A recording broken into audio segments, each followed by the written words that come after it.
Good morning, good afternoon, good evening. Welcome to Random Crafty Acts. I'm Barb. I am a card maker, and this video is a part of what I'm referring to as filling a box for Operation Gratitude. I am a card making volunteer for them, and I had been previously working on a big project that took me away from trying to meet my annual goal. And so I'm into getting that done now. During that big project, I bought this, just to recap. And they're pre-cut dies, and they're pretty heavy. They're not as heavy as chipboard, but they're pretty solid. And the thing that was really unusual about them is that they were just, as far as theme was concerned, they were all over the place. I mean, there's stamps, there's books, there's mushrooms, there's wildlife, and in the other videos in this series, you'll see the different ways I've tried to find in order to use these. So my goal for this part is to use as many of them as possible. And at this point, I have a use for everything, but the two hearts with buttons on it, the two little green circles, these antique books, and my ever-continuing favorite, the pink deer. And I'm really not sure what I'm going to do with those yet. When we buy things, I mean, this was on sale. It was 100 pieces, and it was on sale. And when we buy things, we often, we look at, wow, this is a good deal, or I'm rooting through the box over here. I thought I could put my hands on the big, there were like two large deer like this with the fawn. The male deer with the fawn, which was kind of nice. So the big pieces were easy to fit, and then I'm down to the small pieces. And this morning I divided those up by color. This is the card we're going to make next, but just I'll show you here. We're going to cut that, but I divided them by color so that I could start to see like what my options were. Like, tags are not something I do. These are a whole bunch of them that seem to look kind of nice on green. And then there are some that look kind of nice on this color. And this paper was in a pad that I bought during my early days of where my hobby was buying craft supplies. These just kind of ended up on these colors because I don't know what I'm going to do with them. Again, that's that weird pink that I just don't really understand what that was. These will end up on probably in the corner of something like this. Okay. And I just have to find the right color combination. I printed these on white, but I can go in and ink blend them to change the color. Okay. All right, so we made 6 cards in the previous video. So we are up to 116, okay, in a box of 200. All right, this one, I had to move over to my heavier cardstock. This is 110 pound. This is an A2 card that is 4 1/4 by 5 1/2.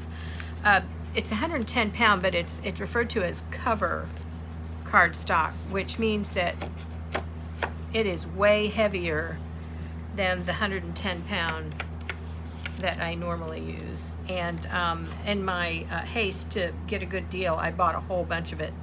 So it's I only use it when, well, if it matches, but also if I know that I'm not doing a whole lot of stuff on the outside of the card. Otherwise the cards get too thick. Okay, so couple of things about this one. This is a 4 1/8 by 5 3/8. This is a size that I use as a back layer because I really like the way it leaves a border around the outside. This is a 4 by 5 1/4, which is the basic mat that I use, and then I decorate on top of that. And sometimes I can just put one thing on top of here and I'm done.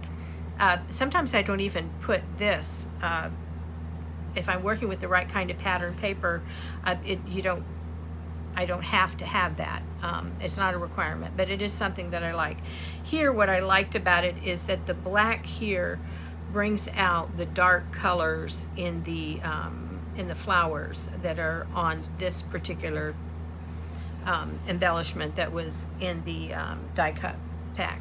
All right, and so I'm sure you're wondering what this is, all these little X's. All right, when I bought this set of nested dies, when I ordered them, I thought they were the kind that would actually cut the frame, okay? And they're not. They cut, they're almost like an embossing. They basically cut the little X's in. Now, you could cut 2 of those and it would make it look like a frame. And there is some paper that I saw someone do this with that it really did create something that almost looked like a frame, but it doesn't cut the frame, it just embosses the image. So we're going to make this card. Okay, so one of the things, and I've already cut it, one of the things I noticed was that without trimming just a little bit off the edge, this did not fit quite as well inside there as I would like. Okay, so let me get my Big Shot set up over here. Now, you could, if you're really into being exact, you could lay a grid down here to try to make sure this is lined up exactly the way you want it. Okay, so I just kind of eyeball it and then lay this down very carefully so that it doesn't shift. If you're concerned about it shifting, you could tape it. Okay, and then I'm just laying it in the Big Shot, which you can find in several of my other videos, and cranking it through. Okay.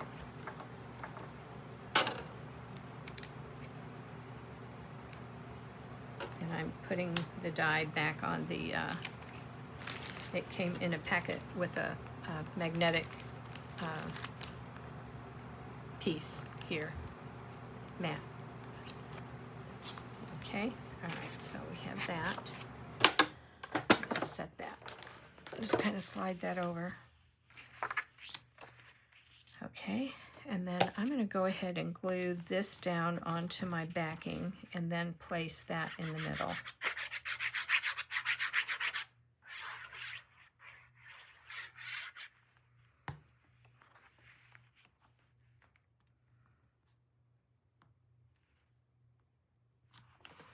Okay, that gets that right in the center.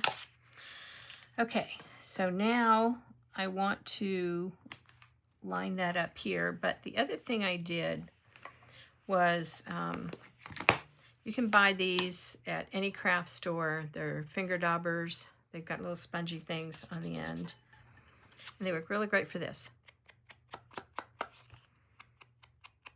And you can kind of darken the edges. And it just adds like a little touch. Okay.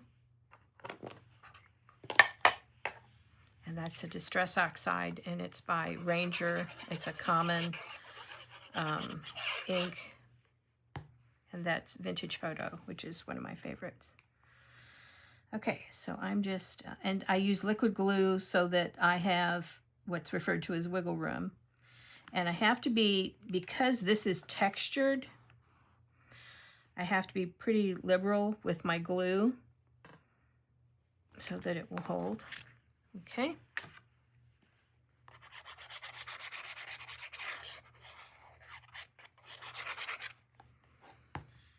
And then we'll put this on here.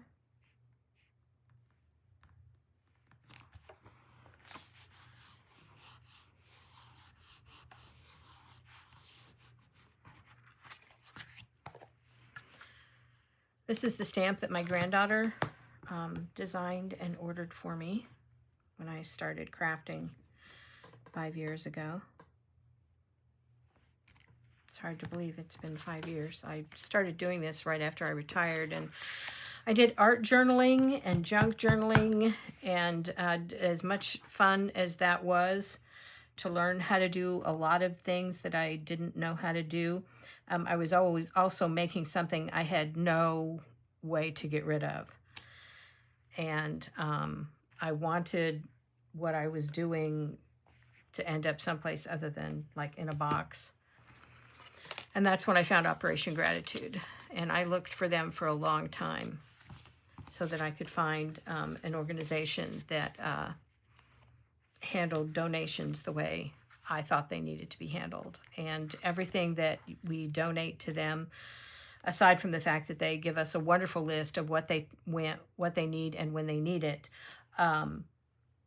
everything we send them has a purpose. And if it doesn't go in the care packages to our incredible deployed service people, they go to first responders and veterans homes and homeless shelters, and it's really incredible.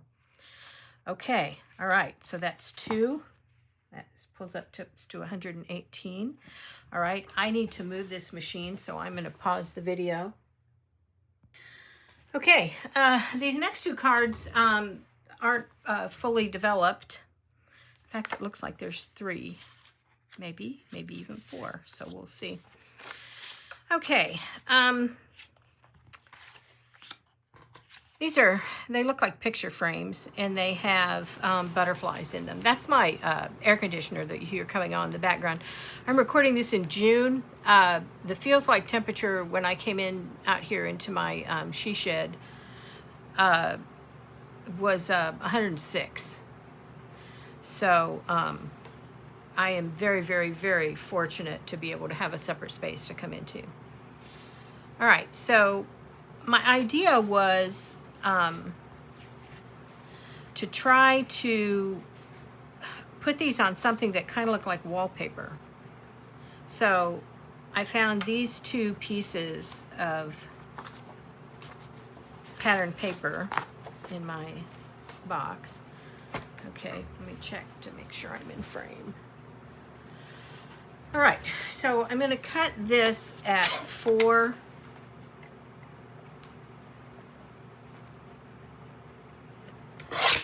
by 5 1/4. Never take this off if you have one of these. The guillotines are wonderful. They the blades almost never need to be replaced. But I tried taking this off because I thought I could, and I just almost cut myself. So not that, I mean, I'm pretty clumsy, but they put that on there for a reason. Okay, so if I put this on black, then it brings out the gray that's here. So I think that's what I'll do. And I can put this here. And I may leave these without a sentiment. Which, as far as sentiments go with Operation Gratitude, thinking of you, missing you, happy birthday. If you think of the kind of cards that someone might want to send home.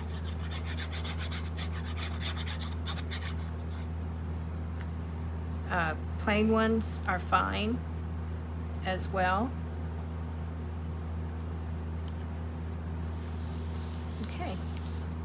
came out pretty nice. I was backing that up so I could, you know, make sure that it looked pretty much centered. And here, I just, you know, I cut these and I have them in a stack, and then I just kind of drag over the corner with my fingernail. I also make sure that, you know, I'm opening the direction that I want to open. Okay. Not that I haven't done it the other way a couple of times. All right, so that's one. All right, let's cut this 4.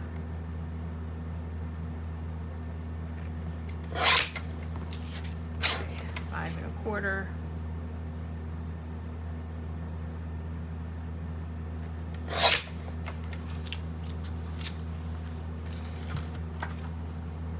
And that's got dark in the back too. So yeah, I think that'll look good.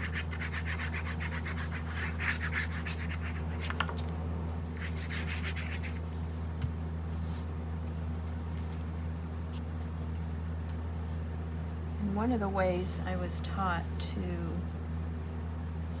line this up is to line 3 sides as you're eyeballing it. Okay. And these are, according to my notes on the back, 2 1/4 by 2 3/4. That was one of the other things I did. Okay, so now let's, which way? Okay, so this, the bow goes at the bottom. This is an example of what you would call directional and non-directional paper. This is non-directional. It looks pretty much the same. Okay, this, the little bundles of flowers have the bow at the bottom, and while you could probably hang them upside down, it looks to me like they need to go at the bottom like that.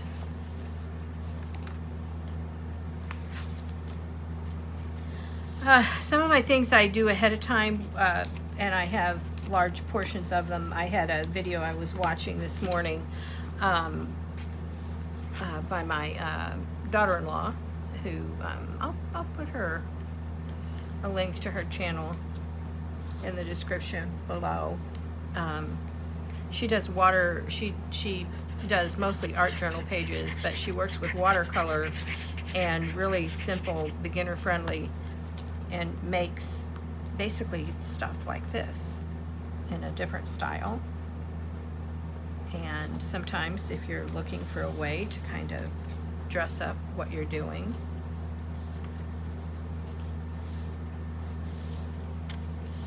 okay, all right, that's 2. I save all of this in a scrap bin, and sometime in some way on the channel there will be.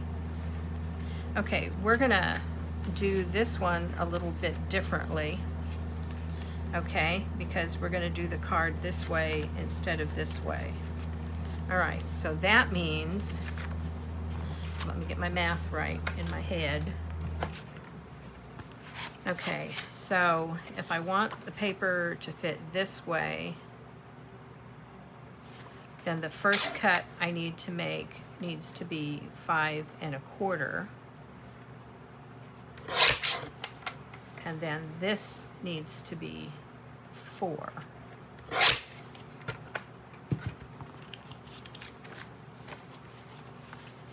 Yes. Okay, so we're going to go ahead and cut this one as well. So we're going to cut this at 5 1/4 and cut this at 4.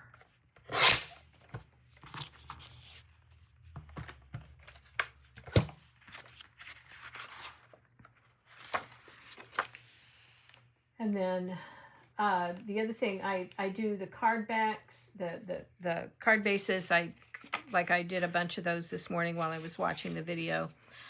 I cut a bunch of these at 4 1/8 by 5 3/8 so that I had them done.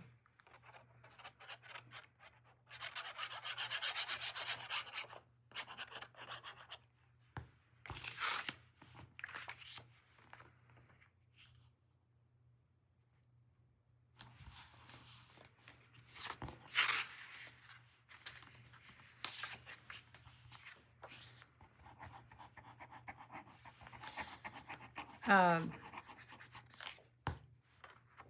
and I keep them in a supply. Sometimes when I start working, sometimes I like to like just make one thing at a time, you know. And other times I like to really, it's like something is working and I just want to get a whole bunch of them done.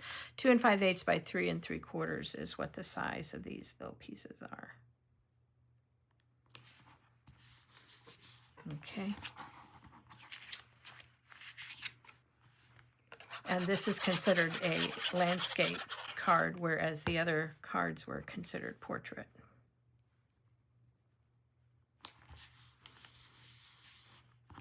And again, I'm going to leave these plain without a sentiment.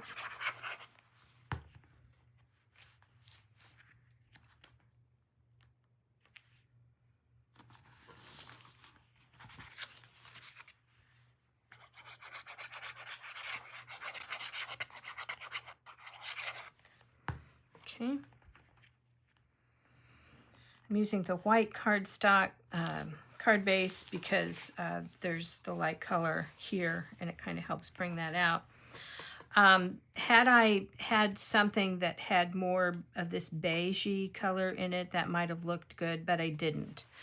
And we can, as always, we can only work with what we've got. Okay. All right. So that's 2, 4, 6 that we've made. Oh, we need to stamp the back. Okay. If you have a moment, I would really appreciate if you would subscribe to my channel.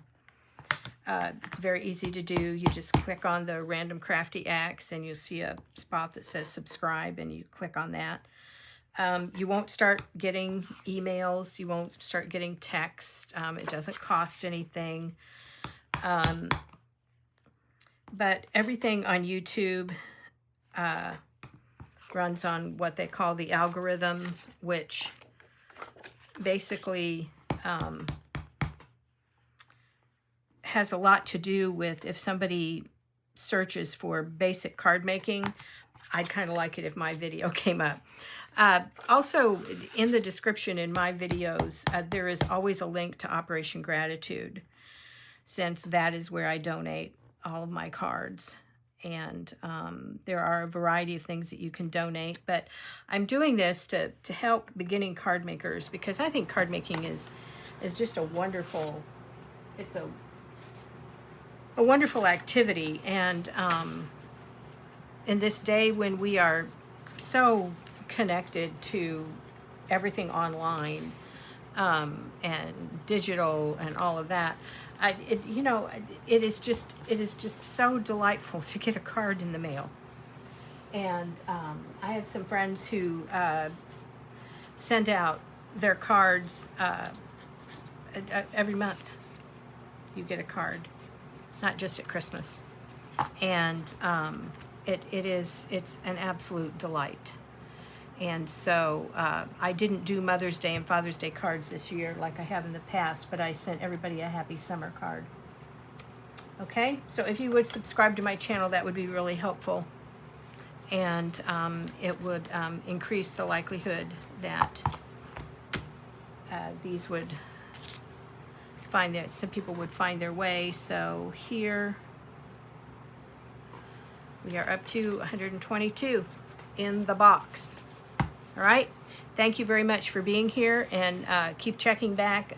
Even when this box is full, I will be doing something related to paper crafting that hopefully you would enjoy watching. Thank you.